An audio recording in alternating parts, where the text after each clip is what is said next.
Good day sa inyo, netizens. Last time nga, i-vlog natin yung Yamaha Fazio 125 at marami palang may gusto sa mga classic scooter. Kaya ngayon, meron tayo ditong Vespa looking na motor pero abot kaya. Ito na nga yung Kymco Like 150i ABS. Silipin natin ngayong araw yung specs and features niya. Exciting to. Tara!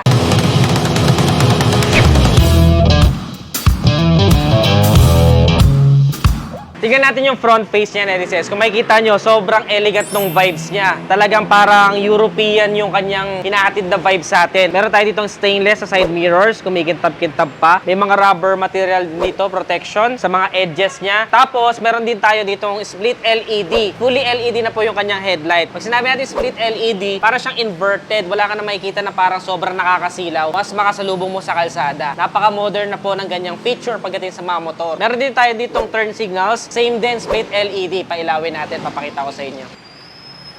Yan. So, yan yung turn signals niya, netizens. Ayun, very visible siya. Part siya ng whole body assembly. Sa gilid naman dito, meron napakagandang emblem na nakalagay like. Ang kapal po niya, ayun, it gives the premium feels sa kapal ng emblem niya and ang ganda po ng quality. Sa gitna naman is yung pride of ownership ng brand, which is Kymco. Kung makikita nyo po sa personal, itong kulay na to, napakaganda po. Ang tawag daw sa kulay na to ay Deep Blue Mica. Kung makikita nyo siya sa personal, netizens, may pagka-glitter effect siya. Hindi lang siya basta blue. Sobrang elegante po ng kulay niya. Sobrang deep nung pagka-blue and glittery effect. Sa quality ng fairings, you can see that it is good plastic. May pagka-flexible siya so hindi siya basta-basta mababasag just in case mabangga ka or maaksidente ka.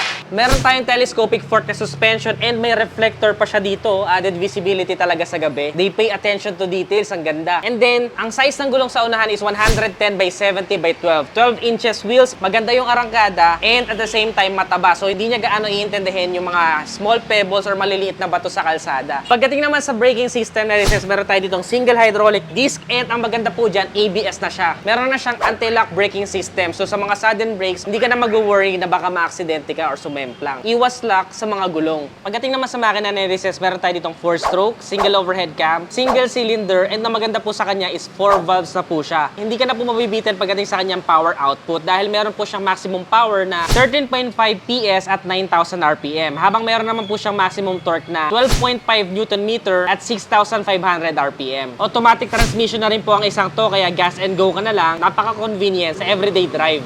Napakaganda rin ang likurang bahagi niya, netizens. Napakalapad ng fairings siya dito sa gilid. So, na-maximize natin yung napakaganda niyang paint job. And meron din siya ditong emblem na like sa gilid, kasing kapal nung nasa unahan. Very premium ng datingan. Pati yung kanyang mga grab bar para sa angkas is stainless po. Mukha talagang mamahalin. Tapos, yung pinakatapakan sa angkas, para siyang part ng assembly dito. Pero pag pinindot mo na ganyan, bubukas po yung pinaka-pillion step ng inyong angkas. Astig, di ba? Tapos, balik mo lang siya na ganyan. Nakatago na siya. Very neat yung design. Ito naman po yung kanyang pinaka CVT and airbox. Maliit lang din siya and itong pinaka cover ng kanyang airbox. Napaka-elegante rin po ng paint job. Ayan o, para siyang silver and then kumikintab yung pagka-chrome dito. Nakalagay Kymco. Ang maganda pa dyan, netizens, goods na goods yung kanyang rear suspension dahil naka-dual shocks po tayo sa likod. And very neat yung kanyang design kasi kung makikita ninyo, may tire hugger siya hanggang dito. Hindi ka kakalat kung saan yung mga putik sa kalsada or mga basa. Kaya hindi ka papahirapan nito sa paglilinis ng motor. Ang rear tire size naman niya is 130 by 70 by 12. 12 inches din po yung gulong niya sa likuran and mataba siya. So, very stable. Hindi ka mag-aalangan na lumipat-lipat ng linya or may mga small bumps sa kalsada, kayang-kaya niya pong i-endure. Good na good din tong dual shocks para kapag may angkas ka, maganda pa rin ang play and feedback sa mga bumpy roads. Ang preno niya naman po sa likuran, naka-single hydraulic disc din and ang maganda po, dual channel ABS na siya. So, both harapan at likuran, naka-ABS na. No worries talaga sa mga sudden brakes. Meron kang peace of mind kapag gusto mo ng konting speed. Kung may favorite part man ako dito, netizens, ayun yung kanyang likurang bahagi. All LED po lahat ng ilaw niya. Hindi ko may kakaila na isa to sa pinakamagandang design na nakita ko sa taillight na isang motorsiklo. Lalong-lalo na classic yung hatid niyang genre. Very elegant po talaga tong kanyang taillight. Pati yung mga turn signals niya po is LED. And then meron tayo dito parang U-shape na parang strip LED para siyang daytime running light. And split LED rin po pati yung kanyang taillight. Pakita ko sa inyo.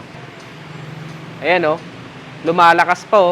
kapag ka nagbe-brake ka or pumapreno ka, ganyan po itsura niya. Tapos, napapalibutan din siya netizen sa mga chrome accent dito sa paligid. Kaya nagpa-premium lalo sa looks niya. Hindi rin po siya basta-basta salamin lang. Ang ganda ng quality ng kanyang salamin. Tapos, dito sa may side na to, meron din siyang silver part. And then, sa pinakapuwitang bahagi niya, bago yung pinaka-grab bar, meron din tayo ditong matte black. Tapos, yung pinaka-grab bar niya, sturdy na sturdy yung feeling. And meron pang Kymco na naka-engrave. Ang ganda. And, huwag natin kalimutan na meron din pala siyang plate light na indicated. Siguro kung may bad type man sa motor na to, ito yon, yung pinaka-plate light niya. Hindi mawawala, of course, may reflector dito, added visibility sa gabi. Stig, di ba? Ang seat height naman niya, ay nasa 770 millimeters. Saktong-sakto na may height is around 5'3 to 5'4. Abot na abot naman po natin. Medyo tiptoe lang, pero I think kahit shorter riders sa akin, ay kayang-kaya pa rin maneho ang isang to. Magaan naman siya with 115 kilograms na weight. Para sa 150cc, napakagaan na po ng isang iyan. So, pagdating sa mga traffic situations, sigurado natin na hindi ito nakakangalay at hindi ka basta-basta mapapagod sa motor na to. Makikita nyo, napakaganda rin po ng kanyang turning radius, kaya kayang-kaya to sa mga singitan sa traffic. Napakaganda rin ng kanyang mga side mirrors, hindi siya lumalaki kapag tinitignan mo. Yung iba kasing stock na ganito, yung object appears larger than the actual object. So, itong isang to, tamang-tama. Nasa reality yung kanyang salamin. Gustong-gusto ko po yung bilog ng salamin, vintage na vintage yung datingan. Kung makikita nyo na netizen, naka-upright sitting position din po ako sa motor na to. And wala po siyang kill switch, kahit naka-side stand ako, naka-start pa rin ang makina. So ayan netizen, makikita nyo upright yung aking sitting position dito, kaya para lang ako nakaupo sa sofa. Hindi masakit sa lower back kapag ka ako ay pupunta sa mahabang biyahe. Napakaganda rin ng kanyang upuan kasi malapad, hindi siya kalambutan, pero ang good thing doon, hindi magbo-bottom out yung puwet mo doon sa pinakakaha pagdating sa matagal na biyahe. And pati po yung angkas ninyo, napakalawak din ang kanyang space for your pillion ride para sa inyong OBR. So, masasalamatan kayo ng OBR nyo kapag ka ito yung gamit nyong motor. Stig, di ba? Pagdating naman sa panel gauge niya,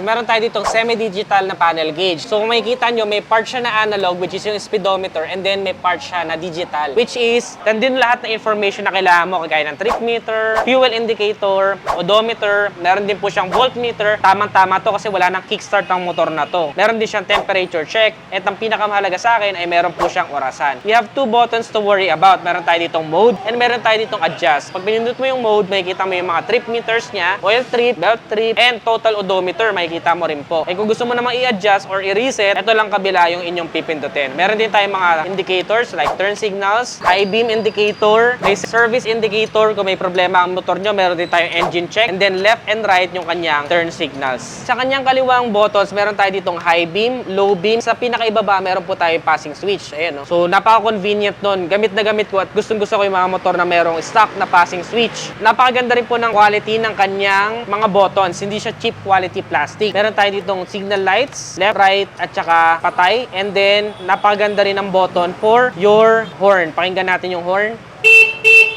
Wow! Sa kabilang buttons naman na designs, wala ka na masyadong makukuha, wala ka na masyado ditong makikita bukod sa push start or electric start, yun lang. Pero parang meron siyang mga abang dito na siguro kung magpapalagay ka ng mini driving light, which is for me, I think hindi bagay sa ganito yung mga mini driving light. Malakas naman yung kanyang stock na ilaw. So ayan, may abang siya just in case you want magpalagay ng iba pang switches na gusto mo para sa motor na to. Galing, di ba? Kung makikita nyo na hindi pa po siya keyless entry, disusi pa po siya. Pwede mo ding ilock yung manibela. Yan.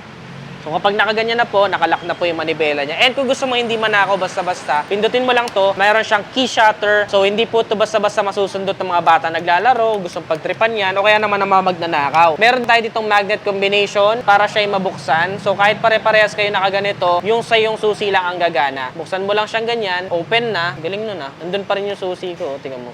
Oh, andun pa din oh. Nakabaon pa rin yung susi ko. Pero pag binuksan mo, tiyan, bukas na. Angas, di ba? So, yan. Pwede mo na po siyang susian ngayon. Tapos, dito mo rin po bubuksan yung kanyang seat. Kita mo lang na ganun, bukas na po yung seat. Ayan. Dito mo makikita ngayon yung pinaka-elegant na part ng motor na to, which is yung kanyang pockets. Napaka-slick. Pag tinignan mong ganyan, parang simple, plain looking lang siya. Pero meron po siya ditong nakasulat na push and chrome accent din po yan. And meron din ditong nakalagay 150i ABS. Meron siyang emblem dito. Tapos, decals naman yung ABS na lettering. Pindutin natin to.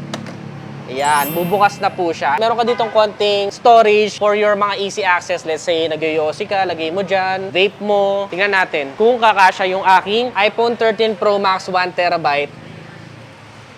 fully paid. Naabangan na nila yung fully paid, ah. Sheesh! Parang hindi kasha. Naipit lang yung susi. Oh, sino nagsabi? Sino nagsabi hindi kasha? Sabi ng videographer ko, hindi daw kasha yung iPhone 13 Pro Max ko. Fully paid yan eh, kakasya yan. Yon, kasya po yung isang iPhone 13 Pro Max fully paid. Abangan nyo po, kapag nagkaroon na po ng iPhone 14, tignan po natin kung kasya. Ang babaw, no? Bibili kang iPhone 14 para lang dito. Naku-curious ako, netizens, ano ba itong nasa ibaba? Kasi meron siyang parang bukasan eh. Tignan nga natin kung anong laman nito. Wow! Andito yung kanyang fuel tank, netizens. Ayan, no? So, sususian mo rin. Di susi siya. Hindi siya basta-basta mabubuksan. Angas nito, ha? Oh. Yun. Galing, no? Tumutunog. Ito yung gusto ko sa Kim ko eh. Secure na secure talaga yung fuel tank nila. So meron po tayo ditong fuel tank capacity na naglalaro sa 7 liters of fuel tank capacity. So yan, disusi po siya kagaya na nakita ninyo. Yun, secure na secure talaga, no? Ito basta-basta pwedeng nakawan eh, no? Kapag wala ka ng gas. Mabusisi ang pagbukas ng kanyang fuel tank. Pero gusto ko na very neat yung pagkakadesign niya kasi naandito po siya. Fuel injected na po ang isang to. So sabi nung iba sa feedback nila, naglalaro sila dito sa walwal mode ng around 37 kilometers per liter. But it still may vary kasi baka mamaya mas tipid kayo gumamit. Pero kasi mga walwalero sa throttle, depende pa rin yan sa inyong throttle habit, okay? And ang nagustuhan ko sa kanya, netizens, full of surprises talaga ang motor na to. Bukod doon sa kanyang fuel tank, meron pa siya dito, ayan o. Pag tinignan mo siya, parang plain lang tong part na to na may black lang dyan. Pero pag pinush mo siya, ayan o, lalabas bigla. Pag lumabas yung kabilang side niya, hooks pala to. So pwede ka pong magsabit ng mga pinamili mo grocery dito kasi napakalawak po ng kanyang legroom. And kung makikita nyo, netizens, hindi lang basta plain yung pinakatapakan niya. Ayan o, meron siyang konting designs dito and patterns para mas makapit or hindi masyadong madulas yung sapatos natin. Plus, pwede ka rin mag-cruising style kasi meron siyang lalagyan ng sapatos dito. Ayan. So, pwede po kayo mag-cruising style sa motor na ito kapag ka nangangalay na kayo sa mahabang biyahe. Pagdating naman sa upuan, netizens, napaka-generous ng kanyang upholstery and sobrang elegante po tignan ng kanyang burgundy leather seat cover with the stitches that makes it more premium looking and two-tone din po yan kasi pagdating dito sa side na to, sa gilid, is color gray na po siya. Napaka-elegante pong tignan ng seat na to. Very complementing sa kanyang kulay na blue. So, tingnan po natin kung ano makikita sa loob ng seat na yan. Bubuksan ko po siya. Yan. So, napakalaki po ng kanyang seat storage. You have all the space that you need kapag pupunta ka sa mahabang biyahe. So, sa mga nagsasabi na wala siyang charging port doon sa unahan, dahil nandito po ang kanyang charging port. USB ready na po siya, kaya hindi mo na kailangan mag-bring ng any adapter. At kapag binili mo sa kasa, meron na din po tayong free na tools. Tingnan natin kung kasya tong aking ID Helmet Venom. Half face to 850 lang. Available sa ating Shopee, Nedishop, or visit nyo kami sa aming store, Nedishop. May store na tayo, Nedishop, yung mga para-clothing ko, yung mga gloves ko, pwedeng doon na kayo bumili para masuportahan nyo ako. Tingnan natin. Sheesh! Mukhang kakasya. Sheesh! Dehins. Hindi kasya, netizens. Sa kabila kaya. Hindi kasya, netizens. Sayang. Pero kung hindi naman po kasya, meron naman po siyang mga hooks dito. Pwede mo pong ilagay yung mga helmet nyo dito sa kanyang mga helmet hooks. Sabit nyo na lang dito and pwede nyo nang isara yung inyong upuan. Pwede na kayong pumasok sa mall. Pero all the essentials that you need like jacket, raincoats, mga papeles ng motor, meron kang pinamiling bigas, meron kang pinamiling dog food, kung ano man yung ilalagay mo dyan, kasyang-kasya naman, netizens. And meron naman siyang gulay board sa unahan. So hindi magkakasya dito, ilagay mo dun sa unahan. Hindi lang siya for elegance, practical din siyang gamitin for everyday commute. Astig. Okay, netizens, kung makikita nyo yung kanyang tambucho, ito yung kanyang heat guard. Meron pa ditong caution, huwag daw hawakan. For me, itong kanyang tambucho, somehow may pagka-futuristic yung kanyang design. Hindi siya, I don't know if classic looking ba itong isang to or hindi. Kayong magsabi, kung anong komento nyo sa tambucho na yan. Pero maliit lang siya, manipis, very minimalist lang siya. And meron din tayo ditong air cooling system. 150cc naman to, so any motorcycle that is less than 250cc is compatible with air cooling system. So nothing to worry about overheating, all that stuff. So pakinggan po natin, of course, syempre, kailangan ma-sound check natin yan. Papay-start ko po yung makina. Hindi pa po siya tahimik i-start, no? So pakinggan natin, throttle ko lang.